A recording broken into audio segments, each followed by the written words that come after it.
Let's talk about chapter 7, marriage and moral theology. Now, the question why people do marry is answered in a combination of reason, love, economic, security, parents escape from loneliness or from a parental home situation, money, companionship, sexual attraction, protection, notoriety, social position and prestige, gratitude, piety, spite, adventure, and common interest. There are also marriage results from a pressure of shotgun weddings. So these are the reasons why people do marry. These are the common reasons. People marry, sabi sa Katekisme de la Iglesia Catholica, paragraph 2334, by creating human beings. God gives the personal dignity in a manner equal to both man and woman. Man is a person, and in the same manner, for man and woman, the two are created to the image and resemblance of a personal God. There are two general acceptable reasons why people marry. These are love and sex, which are inseparable. Love and sexual expression can fuse and merge, and their union is one very high from the integration of sexuality.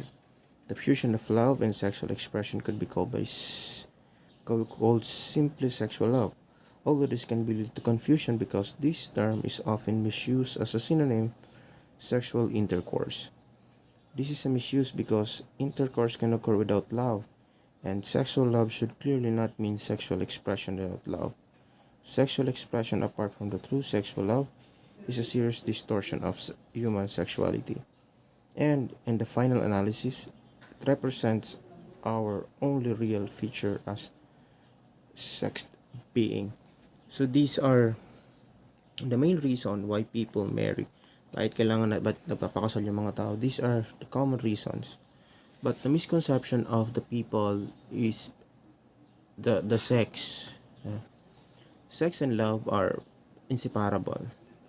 Kasama yan. We are also a sexual being. That is why we always have the tendency to perform sex. However, if you are a married person, you should always not misuse the idea of sexual love with sexual intercourse. Sexual intercourse can be performed without love, and this is clearly not a good sign of a man and woman who are married and then having sex without love at all. This is a common problem for those who have this so-called arranged marriage, fixed marriage. They just do it because out of arrangement of the family, because the family wealthy, the treasures or the richness of the family should be preserved, and then they just have this arranged marriage. So this should be not the reason. The reason that we should always bear in mind why we marry, because we should be the resemblance of a personal God. We should be the resemblance of the love of God, because we are created by God out of love. We are created by God because of love, and we should also love one another, because we are creatures of God. God gave us this feeling of love. We are sharers of God's love. Therefore, we should also love other people, especially our partner. Loving entails a lot of sacrifices. Loving entails responsibility. Love is one of very difficult thing to do, according to Mother Teresa, love until it hurts, and when it hurts, love until it hurts no more. Magmahal ka hanggang sa masaktan ka. Kapag nasaktan ka, magmahal ka lang hanggang sa wala ka nang maramdaman na sakit. Sometimes, or some other people will claim or will interpret this as a negative. No, the real essence of loving is accepting everything. When you marry someone, you should not marry that person because of the beauty, the external beauty. You marry that person because you accept his beingness, even though he has flaws, he or she has flaws, has impurities. Loving that person is accepting who he is or who she is. Let's talk about subtopic sex and marriage. Man and woman as sexual beings share characteristics with the animal kingdom. So almost the same yung tao at yung animals. Kasi nga we are also a animal being. We have also this tendency to reproduce. However, human beings are different from other creatures because their sexuality involves choices. So pwede tayong mamili. We can choose whom to marry, whom to have sexual intercourse. Unlike the animals, kung sino yung available, they just do it. Male and female may either enjoy or abstain from sexual activities. Human beings can abstain. Pwede siyang tumanggi kung ayaw niya makapag-sex. However, animals, they're different. And then primarily, both sexes have an essential part to play in the reproduction of the human species. So ito rin yung isang purpose natin bilang isang human being. Why we have these sexual organs? Because our part or our role in this world is to reproduce the human species. This drive or instinct to reproduce is one of the strongest potentials they possess. It is bestowed privilege that the very survival of human race depends. So, malaki yung ginagampanan natin bilang taong na nakadepende kasi sa atin yung human race, yung kapakanan ng human race in the future. So, we should always take it into consideration. Abstaining from sexual activities, on the other hand, is an exercise of responsibility for and control over physical instincts. So dito, sabi na last time we talk about the chastity. Chastity also a way of abstaining from sexual exercises or sexual activities. Now, when we abstain from sex, it is one part of our responsibility kasi nakokontrol natin yung ating physical instinct kasi sexual behavior is part of our human instinct. Enjoying sexual activities within the context of responsibility should be done in marriage. So we always have this, we are looking forward. Most of the people are marrying because they are after this sexual intercourse or whatever they have in mind.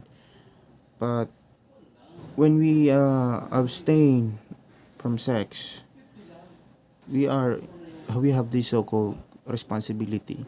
However, we can also enjoy sex, but enjoying sex with responsibility should be done in marriage. Kasi it's really very, very clear, diba, sa teachings of the Catholic Church that sex should only be done inside marriage. The next subtopic is Scripture's perception of sex in marriage. Now, St. Paul is very concrete in acknowledging the needs for wholesome sexual expression between husband and wife and cautions against periods of prolonged abstinence. He emphasizes the equality of husband and wife in their marital relationship. and warns against any manipulative or exploitative behavior. On the one hand, Paul reflects on the understanding of this time. He is described as the husband wife sexual relation as a guard against temptation. Now, he is pointing out here that the wife should take care of their sexual relationship. It's like the wife should be the guard for temptation.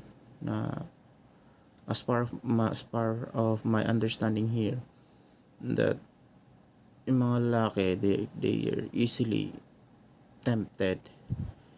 So it is the duty of the wife na to guard their husband sa mga temptations na pwedeng mangyari.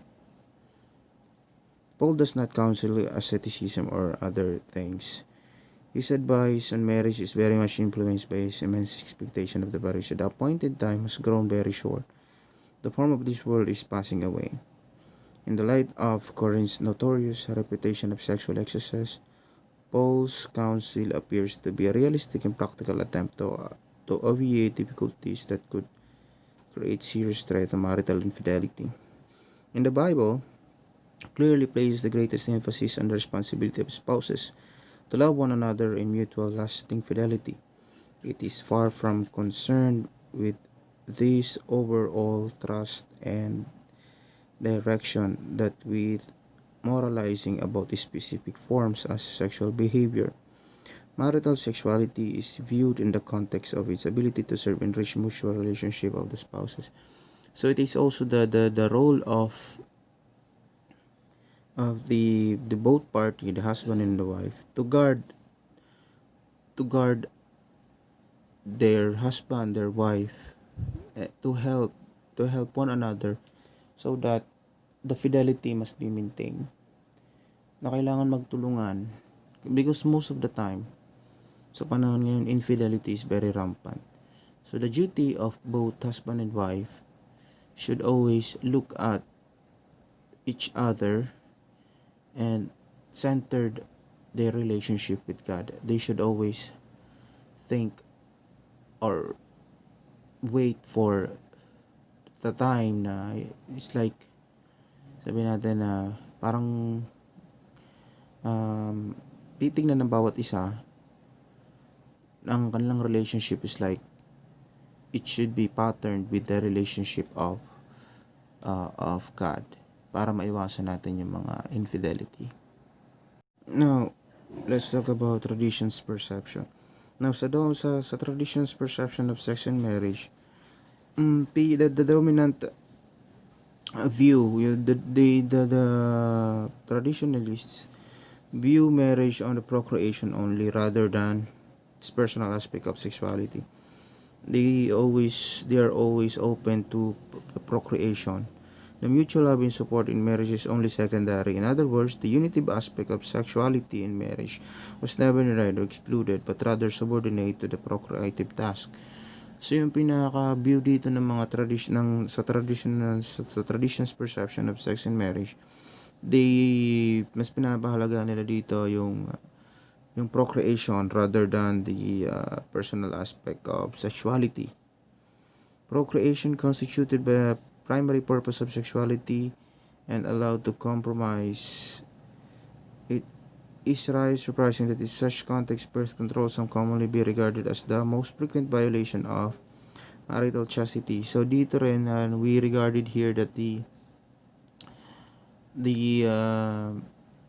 artificial birth control is one of the violation of moral chastity.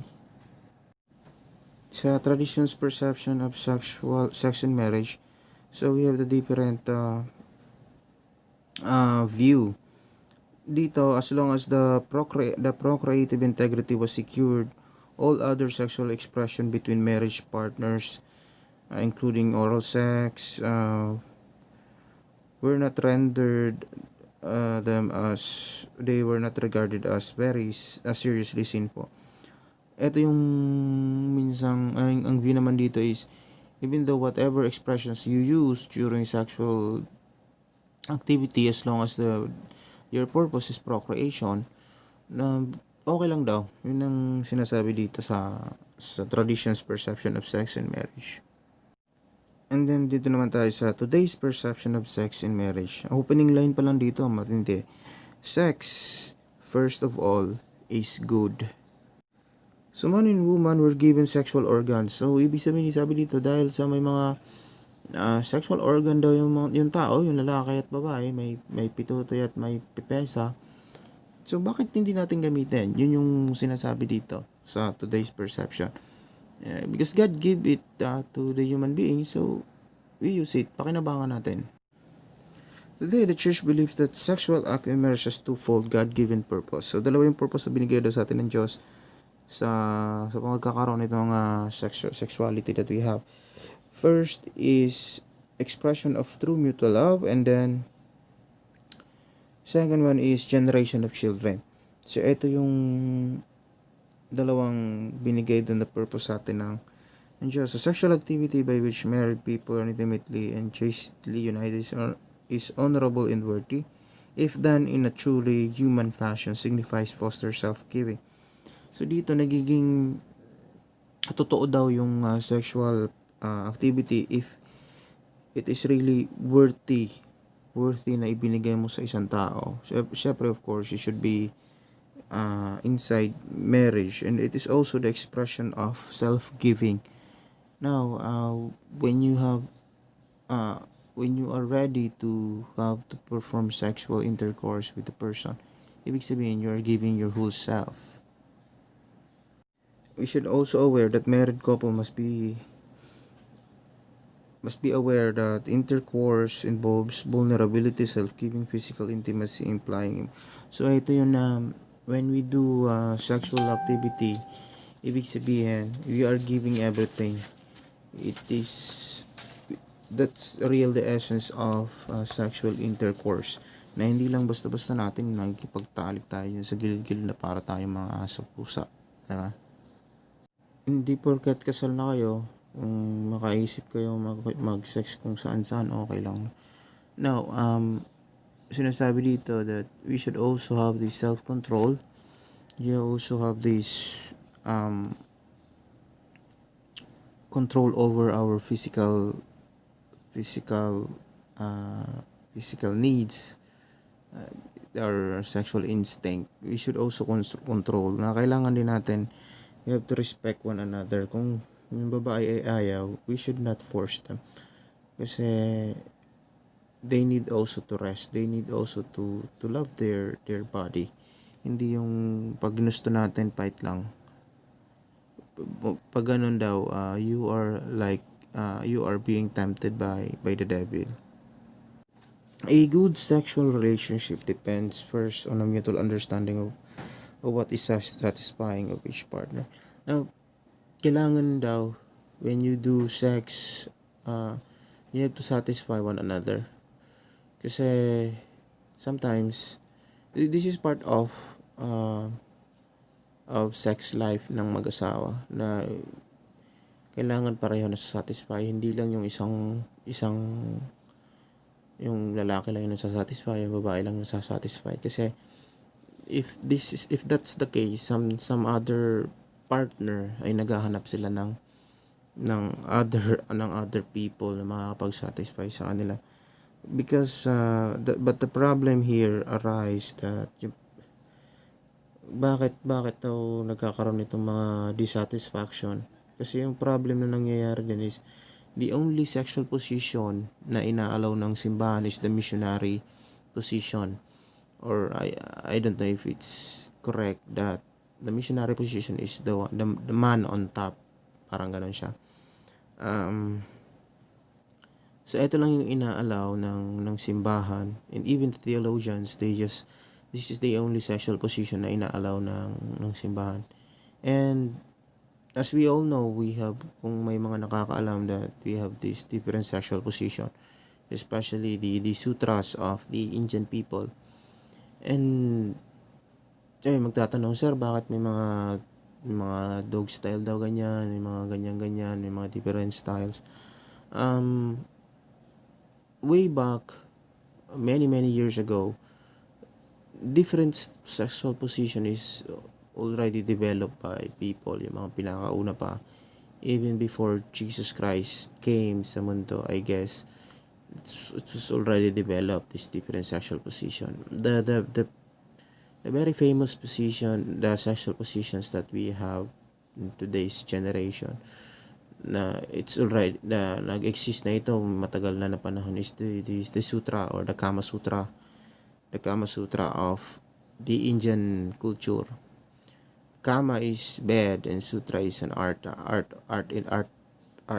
in bed, I guess, parang ganun. It's like the art of love making, parang ganun. That's the Kama Sutra. And they have different sexual positions na ino-offer doon. Why? Bakit nito may mga sexual positions? Kasi in the Indian tradition, in the Indian culture, the male, kailangan nilang masatisfied sexually yung babae. Yeah. Kasi pag ang lalaki hindi nila na-satisfied sexually, hindi nila satisfied ng lalaki si babae sexually, they will consider these Indian people, or pag ikaw isa kang Indiano, i-consider ka nila na hindi ka isang tunay na lalaki pag hindi mo na-satisfy ang iyong asawa.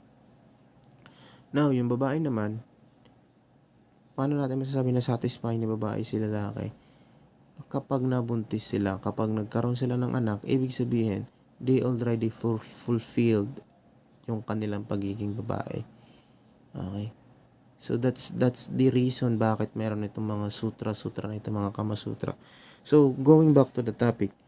Now, ito naman yung nagiging problema dito sa Catholics. Kasi the only position that they are allowing is this missionary position. Now, some say that this missionary position is a boring one. Pero ito talaga yung ina-allow. Now, sabi naman dito, when the problem strikes, pag yung paano naman masasatisfy ng bawat isa kung missionary position lang daw yung gagawin, they find it boring. Now, sabi, if they find it boring for many years of doing this missionary position, now they can this at least perform a few different sexual position, as long as na lesser ang possibility na lesser evil ito, lesser na hindi na ginagawa mo lang itong sexual position na ito hindi dahil sa kagustuhan mo lang, kundi dahil sa gusto mo masatisfy yung partner mo. Para daw hindi daw ito mag-result sa broken marriages. Kasi aminin man natin o sa hindi, sabihin natin na mababaw itong dahilan. Pero karamihan sa mga nagkakaroon ng broken marriage dahil yung iba ay hindi na satisfy yung kanilang partner. Most of or other people or other husband or wife, they look for another na makakapag-satisfy ng kanilang sexual needs. So sabihin, although some other will say na hindi naman, kalokohan lang din yun. Kasi kung talagang faithful ka, kung talagang kontento ka, mag-stay ka. We also try. I'm not defending yung mga ganun, pero ang punto naman natin dito is, human as we are, we always have this prone to have this dissatisfaction, or we are also have this tendency to look for a satisfying one. Some other will ask bakit kailangan naghiwalay dahil lang sa boredom, sexual boredom. Pag dumating sa punto na nagkaroon kayo ng sexual boredom sa mag-asawa, try to scan your sacred scripture, which is the Bible, and then look for the teachings of the Church of Jesus Christ with regard dito sa sexuality, na our purpose why we do this sexual intercourse is not just for satisfaction. It is just secondary. Kaya para at least maiwasan natin yung broken marriages out of sexual boredom. And then also we have also to limit our sexual activity. Hindi yun na pag nakaisip ka, fight lang. na hindi kayo ginagawa nyo ng mas marami pa kaysa sa pagkain, di ba? Hindi lang 3 times a day, baka 5 times a day, may almusal, may merienda, may tanghalian, merienda ulit, tapos may dinner pa, tapos may midnight snack pa. Huwag ganon. We also have to, kailangan din natin magpahinga. We also have to take breaks in this kind of sexual activity para daw din maiwasan yung sexual boredom. You should always have this communicate sexually. The art of love in marriage is the art of learning to communicate sexually, na kailangan din natin. For example, it can bring a release of tension or stress, be a source of fun and enjoyment, act as a means of giving support and encouragement, and be the medium of intimacy. These are possible when we expand and deepen our sexual communication. Na hindi lang gagamitin natin yung ating sexual desire dahil sa gusto natin. We also use our sexuality to lessen the problems. So we call it sexual communication. Hindi naman ibig sabihin na kahit pag may problema kayo, mag-sex na kayo na. It's not like that. We have this be the source of enjoyment, be the source of satisfaction, be the source of happiness. We should always put in mind that we have to use our sexual activity or sexuality in a proper way, in a good way, in a good manner. We should not, we always avoid the misuse of our sexuality. And then, shoutout muna.